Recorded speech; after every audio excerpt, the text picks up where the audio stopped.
Would it be a stretch to say that Cyberpunk Edgerunners is anime of the year? Now, I know that Mob Psycho 100 to Chainsaw Man and Bleach have yet to air since the fall season is yet to start, but you're not gonna tell me, if you sat down and you watched the Cyberpunk anime that came out in the past week, that it isn't one of the best anime of this entire year.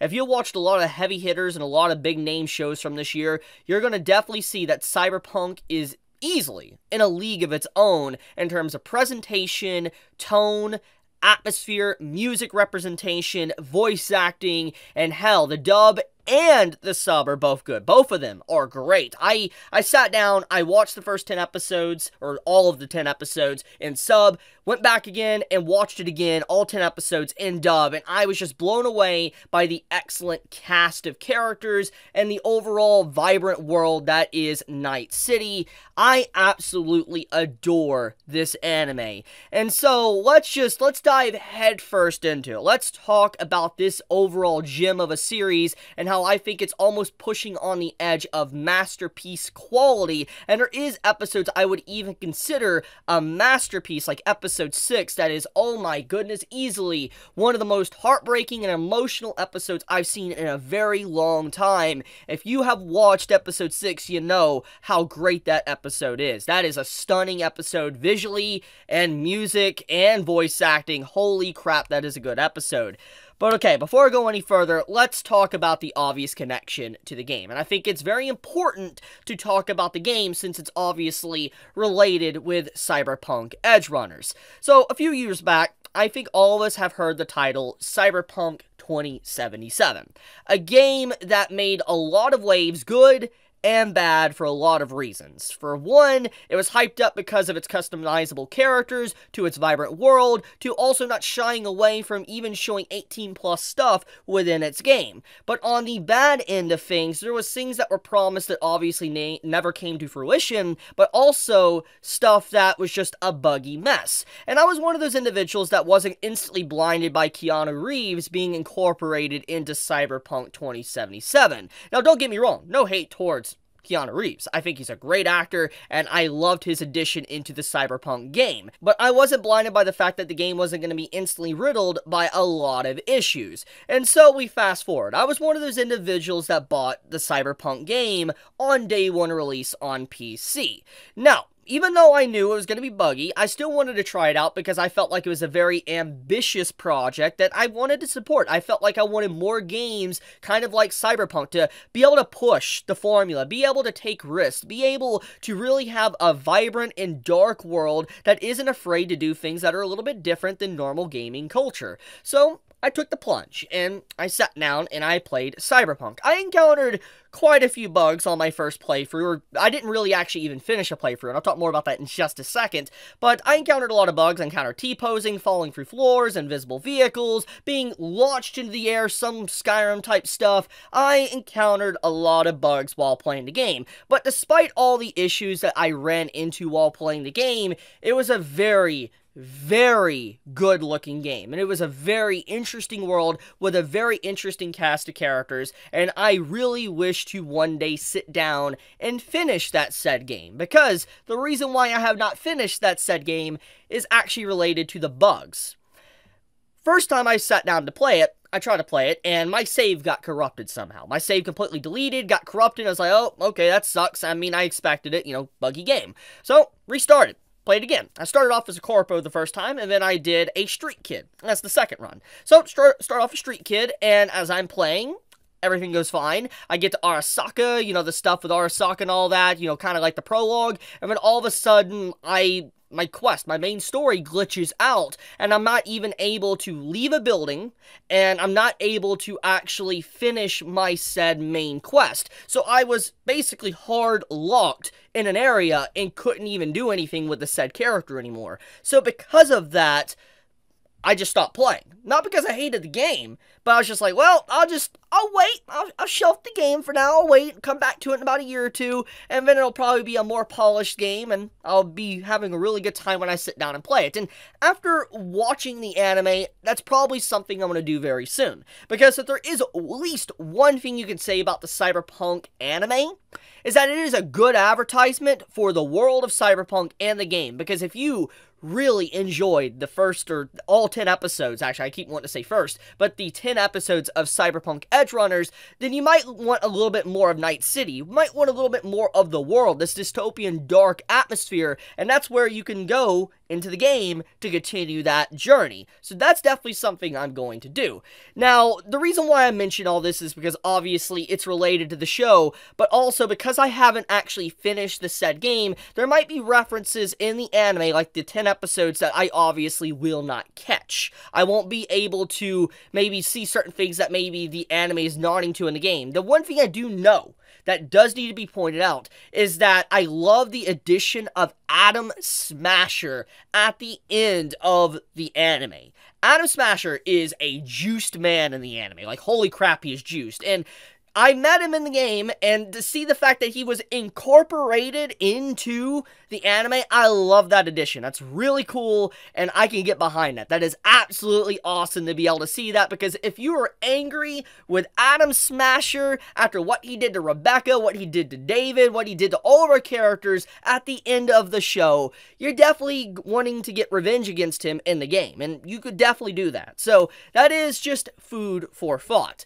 But okay, I guess I've kept you all waiting long enough. Let's actually talk about this said anime and why I think it is literally pushing the mold as a masterpiece. Now, I'm not saying that this is a 10 out of 10, but I am definitely saying that this is a 9, pushing very close to a 10 out of 10. Because a 10 to me is just a straight up masterpiece. Like, I'm talking perfection. And in my day and age, and how, long I've been looking at anime, 10s is not something I'm just going to easily throw out to something. But a 9 is just excellent. And this is definitely a high 9 of a show because of what it does, and its overall ending is a perfect conclusion to David and Lucy's character. And actually, before I go any further with the anime, there is one last thing I do want to mention, if we're on the topic of Lucy.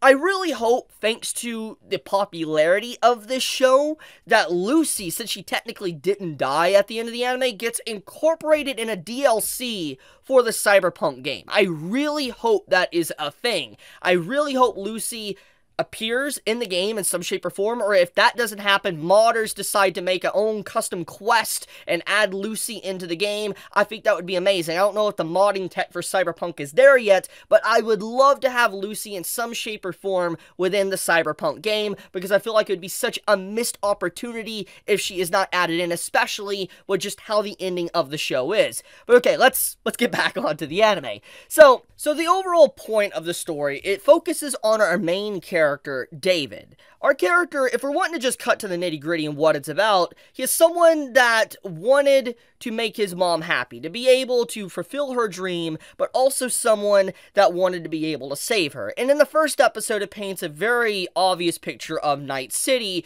that Night City is very unforgiving. Night City is something that will take from you and never give in return, and the only way you could ever get something is by fighting for it and literally crawling out of the mud, the cesspool itself, the sewer, the sludge, to be able to get what you want in Night City. And so that is what David does. He loses his mom in the first episode, and it's because he was powerless. It was because he was weak. It was because he was someone that wasn't a higher status person within the world. And the overall presentation is obviously very generic. It is something I have seen, at least at the start presentation, it's something I've seen from so many shows, so many books, so many light novels and manga that I have lost count. And anyone that has sat down and watched a lot of anime, read a lot of manga, and read a lot of light novels, had definitely seen that trope before, where you have this underdog, this individual character that loses everything because he is literally the low, bottom tier person in society and has nothing, and has to work himself to the top to be able to get what he wants. It's a very common trope, a very common theme, but the way it is done is, like I've already said in this video, pushing on the edge of masterpiece quality. Because in the end of the show, episode 10, David accomplishes his goal. he saves Lucy at the cost of everything, even his own life. And even though this sounds very generic, the way it is done, and even if you could see it happening before the episode hits, before episode 10 even comes around, the way it is done is perfect because it is a perfect representation of what Night City is, what this world is, because this isn't a happy world. Cyberpunk as a world isn't happy. There is no happiness in the world. The only individuals that really get to have a happy ending are those that are literally at the top in the corporations. Those head honchos, those CEOs, and even those CEOs don't always have a happy conclusion. And so I think that it is a perfect way to really demonstrate how unforgiving the world is, that the only way he was able to give someone good or happiness or even some form of good life was by sacrificing his own and throwing everything away, his body, his mind, everything, to be able to allow Lucy to go to the moon. And even though at the end of the show, when you see the final shot, she's like by herself, she's sad and lonely, it's very depressing. Like, I'm not gonna lie, it's a very depressing ending, but I love that. And it's not because it's dark and depressing is why I instantly like it, but I like how it doesn't hold back the punches. It doesn't want to act like something it is not, because anyone that has heard about Cyberpunk, anyone that has played the game, or has at the very least watched the show, you don't even need to play the game. If you watch the show, you instantly realize how messed up the Cyberpunk world is. And the fact that they didn't want to go for a cliche, like they lived happily ever after, they had kids, and they lived out in the outskirts, or they lived on the top of life in the tallest skyscraper, the fact that that did not happen made me very, very impressed, because it was such an easy way to do a cop-out, but they didn't. They could have easily had Lucy use her abilities to somehow stop David's, cyber psychosis, and stop him from being like a psychopath, but they didn't, and I appreciate that, and I think that it was an excellent way to end the show and really give David's character full circle and give what he wanted, because the episodes, like the first episode started off where David wasn't able to save his mom, but the last episode he was able to save Lucy, which he cared about almost just as much, and I love that. So with that, let's talk about our characters. Since I've talked about David and a little bit about Lucy, I'm going to say Lucy is probably my favorite character of the show. I love her design for obvious reasons, but also I just think that she's a really good character. I think that she is a legitimately good character, and I feel like there's a lot of mystery, and I feel like there is some areas of her character that could have been explored a little bit more, which makes me sad. I love the whole old net and the thing about how Arasaka was controlling her, how they kind of created her at the beginning, and that they were using her to kind of explore and find hidden data, etc. I felt that would have been very interesting to kind of expand a little bit more on that. Hell, you probably could have an entire story set with Lucy exploring the old net. I think that would be amazing if something like that indeed happens in the future. But the point is Lucy's character, even though I feel like there's areas that can be expanded upon, I feel like I love her representation, how she's someone that doesn't fit in with the mold of Night City. She is someone that seems very callous. She's someone that seems heartless maybe at the beginning of the show, but as the show goes on, you realize that she cares too much, and she has this very over-attachment to David, where she doesn't want to lose someone she cares about, even at the lengths of throwing everyone else away to be able to protect him. For instance, what happened to Maine, which my man Maine, holy crap, he was good character. I love that man. But, Lucy basically was willing to sacrifice just as much as David was at the end to be able to save him. But obviously, David is the one that initiated first, and she was not able to actually do that. So, Lucy's character, I think she is very similar to David in a lot of areas. And I feel like if there is ever like a season 2 or something, I would want more of Lucy's character. I really think that there is a lot of areas to, kind of expand upon, and I do hope one day we get that. Now, let's talk about, I think, everybody's favorite character, and that is Rebecca. Rebecca as a character, at first, I was like, okay, she's kind of nutty, she's kind of cool, but as the story continued on, and we saw her literally with David at his darkest moments when the man is literally having to take these doses to keep himself from breaking mentally throughout episode 9, throughout episode 10 and all that.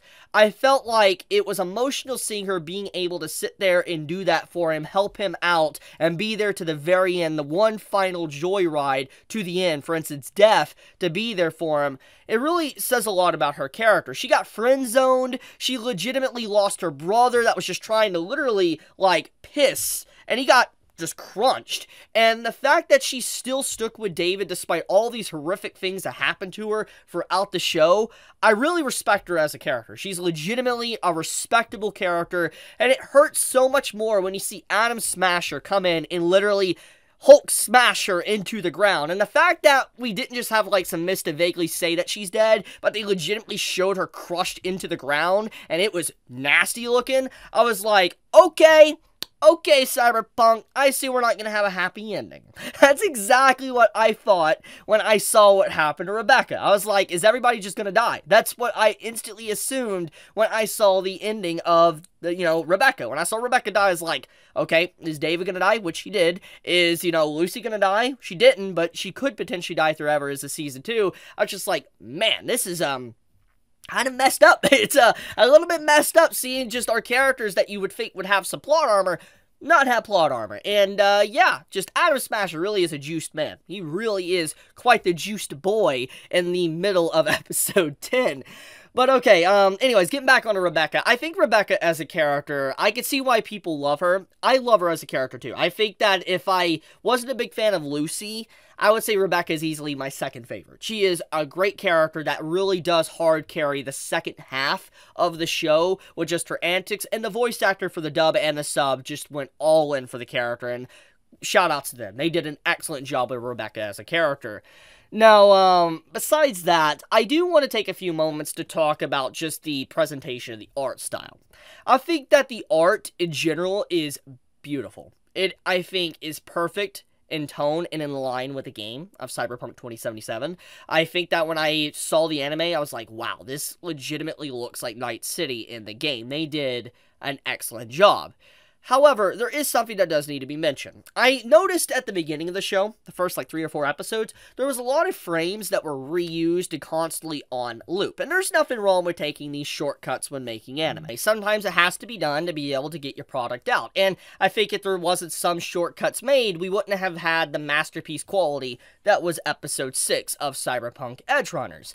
But I still do need to point it out, because I think it is fair to mention that there was definitely, at least in the early episodes, a lot of reuse scenes in animation, to the training montage, to just certain, like little scenes that kind of show David's character expression. There was a lot of constant throwing the same still frame on screen. And even though it doesn't bug me, and it's definitely just a small thing in the grand scheme of things, it definitely is something I noticed. At least when Cyberpunk's anime started, it started off a little bit rough. It was beautiful, but it did start off very rough. But then as it continued, it got even more chaotic as it went, and even the incorporation of CGI was excellent. I think it was a great usage of CGI, and I literally have no problems with it whatsoever. But there is another negative that comes to the later episodes that does need to be mentioned, and that is because of how vibrant, how beautiful, and how good looking Cyberpunk is, it's very hard to read the subtitles. Now, let's talk about that. This is a Netflix issue. Not necessarily a Cyberpunk issue, but it's a Netflix issue. The subtitles for anime on Netflix, I'm just going to say, is awful. It is absolutely dog crap. It's bad. It is legitimately awful, because the subtitles for Netflix, straight up, hard to read when you just see so much color, so much light that just bleeds the white subtitles out, and you don't have like this darkened background behind it. It makes it very hard to read. But on top of that, I noticed with a lot of different subtitles they had with like the little notification boxes that kind of look like the game, that pop up when the characters are talking through phones, I noticed there were some subtitles that felt like they were Google translated. I noticed that. Now, I could be wrong there, but that's what it looked like to me. And so, I feel like there was definitely a lot of shortcuts from Netflix, not Cyberpunk, Netflix's department when it came to subtitling this show. And I feel like there is definitely someone that needs to address that. I know that, it could be difficult translating a show. I know that being a typesetter could be very difficult, because I've not done it, but I know it can be difficult. But whatever's going on there, it needs to be corrected, because there was a lot of issues with just the way the subtitles were presented in the show that I feel like could be a big dampener to people watching this show, because it's hard to keep up when you have your subtitles going from the left of the screen to the right of the screen to down here, and then when you have the white subtitles on the bottom, you have colors bleeding it, you can't even actually read them because of that. Just my 2 cents on the matter. Now, besides all of that, though, my overall thoughts and impressions of the anime is relatively positive. I don't really have much negative to say about the show. I feel like it takes a very common trope or theme with a plot and turns it almost to a masterpiece. That says a lot about the just level of quality that Studio Trigger brought on board with its studio and all its people, like for instance, everyone that worked on it. It really shows they brought their A game. They put a lot of love and passion into it, and I appreciate that, and I think everybody can appreciate the love and attention to detail. So, I guess that's it. I think that, if you enjoyed the show as much as I did, please drop me a like, because I would greatly appreciate that. But, with that, thank you so much for watching. I love you all. Be safe. Chibi out.